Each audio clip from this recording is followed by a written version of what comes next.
mu burasirazuba bwa Kongo ishobora gutuma habaho intambara ikomeye muri kano karere.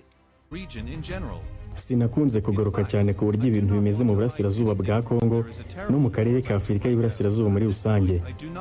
Mu by'ukuri ntababeshye hariya ahantu hagiye guturika intambara iteye ubwoba, kandi ndabona abanyapolitike n'imiryango mpuzamahanga bameze nk'aho ntacyo bashaka kubikoraho.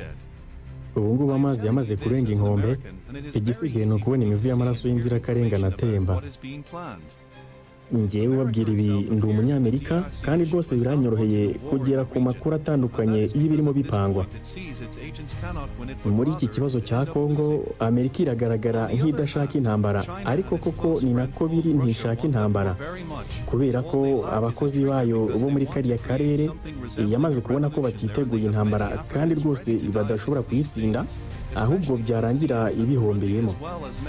Mu gihe ku rundi ruhande Ubushinwa ndetse n'inshuti yabo magara y'Uburusiya bo barashaka iyo ntambara cyane muri kariya karere, icyo babura gusa ni imbarutso yayo, kuko bo barasa n'abashaka gukora ikintu kimeze nk'impinduramatwara hariya.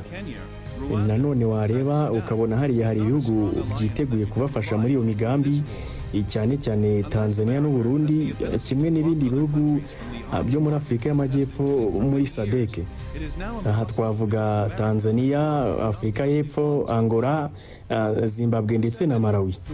Mu by'ukuri uretse kubeshya, ibihugu biri kurwanira inyungu z'uburengerazuba bw'isi, ni ukuvuga Amerika n'Uburayi, ntabwo bifite imbaraga ujyanije n'abari ku ruhande rw'Uburusiya n'Ubushinwa. Mu gihe gitoya muri iyo ntambara, abarwanyi ba M23 bagabye igitero ku birindiro by'ingabo za Kongo mu ntara ya Kivu y'Amajyepfo mu gitondo, nk'uko inzego z'umutekano muri ako gace zibivuga. Leta ya Kongo yashyizeho umutwe w'inyeshyamba wa M23 nk'umutwe w'iterabwoba, mu gihe umuryango w'abibumbye na Leta Zunze Ubumwe za Amerika biyemeza ko ari umwe mu mitwe w'inyeshyamba witwaje intwaro. Kongo ishinja u Rwanda gushyigikira inyeshyamba, ibirego u Rwanda ruhakana.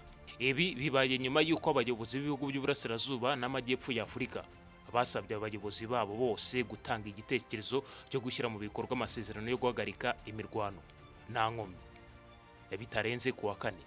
Mu ntambara yahitanye abantu babarirwa mu bihumbi ndetse ihitana umubare munini mu ngabo zabo.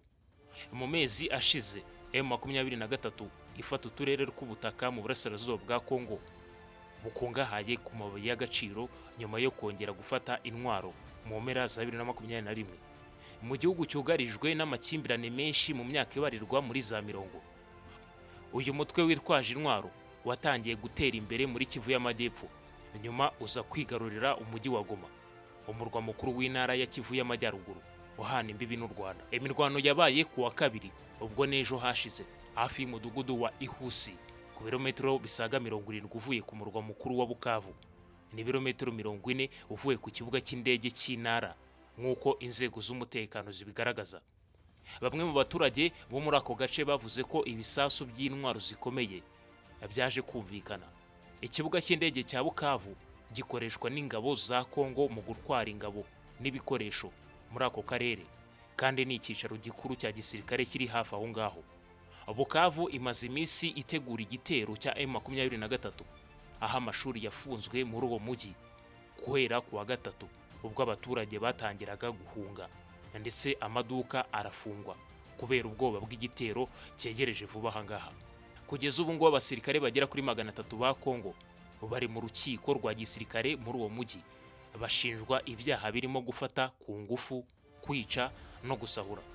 M23 ivuga yuko ishaka kubohora Kongo yose no gukuraho ubutegetsi bwa Felix Antoine Tshisekedi. Mu minsi ya vuba ahangaha ishize yagaragaje ko kujya mu misozi miremire ireba inzira nyamukuru yerekeza i Bukavu kugira ngo ihagarike imipaka ya gisirikare ya Kongo. Ku wa 3 w'icyumweru gishize, igihugu cy'u Burundi cyohereje abandi basirikare muri ako gace ka Bukavu, nk'uko umwe mu bashinzwe umutekano yabitangarije AFP.